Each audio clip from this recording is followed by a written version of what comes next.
Welcome back to Midday Kentucky, everyone. Well, it's time we talk fire safety and the importance of smoke alarms with Lieutenant Jessica Bowman from the Lexington Fire Department. Welcome to the show, my friend. Thank you so much. Now, the reason, I just want to get in here before Katie tries to deny anything. Katie the other night had an issue. You know, she goes to sleep at 6 o'clock because she's up at 3. And her fire thing wouldn't stop beeping, the fire detector. So she pops on Facebook, I've changed the, you tried to take the battery out, you tried to turn it off, it wasn't working. But people put some crazy suggestions. Smash it, rip it out of the wall, rip it out of the ceiling.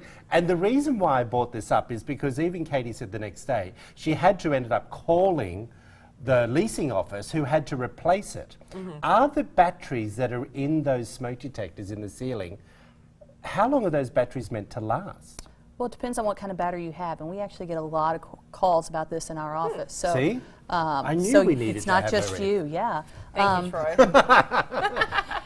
We are transitioning in our office over the last few years. We've moved to using lithium batteries. Lithium batteries have a 10-year lifespan. Likewise, smoke alarms have a 10-year lifespan, so it's a good match. I didn't know that. Yeah.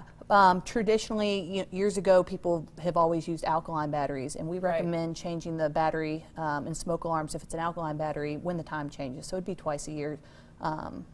Oh, you're saying change the battery twice a year.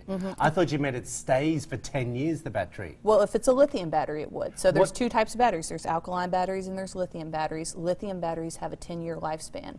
And so they're going to last longer. They're also a little more expensive, but if you have a home with vaulted ceilings, maybe it's just not easy to access the alarm or something, it's going to make more sense to go ahead and put that battery in there. And I will mention that a lot of smoke alarms themselves there's a kind of a new way of making smoke alarms. We call them sealed alarms.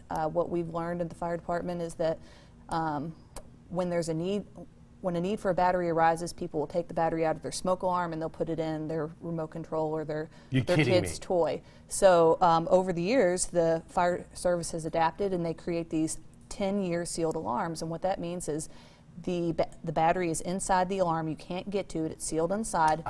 And you still need to test the alarm monthly to make sure it's working properly, but it's a pretty low maintenance alarm. You got that?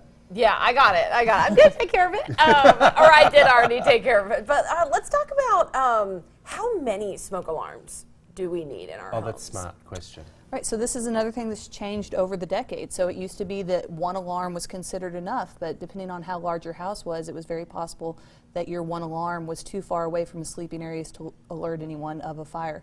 The standard today is to have one alarm in every bedroom, one outside every sleeping area, and one on every floor of the home. So that could be, on average, we do about 4 alarms per home, but it could be as many as 6 or 7, just depending on the size of your home. I'm just trying to remember in my apartments back home whether I had to purchase the fire alarms or they're part of the building that get given to you. Do you purchase fire alarms here in America? It depends on the age of your home. New construction generally has smoke alarms hardwired into the home. That means they're wired into the electricity of your home. They're interconnected. They talk to each other. So if a fire developed in one part of the house, you would hear it no matter where you were in the house. Oh, wow. Because those alarms talk to each other. But older construction, my house was built in the 60s. We had to install our alarms ourselves. Each individual one. Well, before we wrap it up, we always like to give people tips to stay safe at home. And I was kind of wondering, what is the most common cause of a fire inside of a residence? So cooking fires are the most common cause of fire. So between 6 and 8 p.m. in the evening, that is when we see the most fires in a home related to cooking. So to reduce your risk, we encourage people not to cook when they're tired or distracted. People multitask a lot. We have kids, we have phones, we have this and that. Make sure you're setting timers. Make sure you stand by your pan, so to speak, that you're not leaving it alone.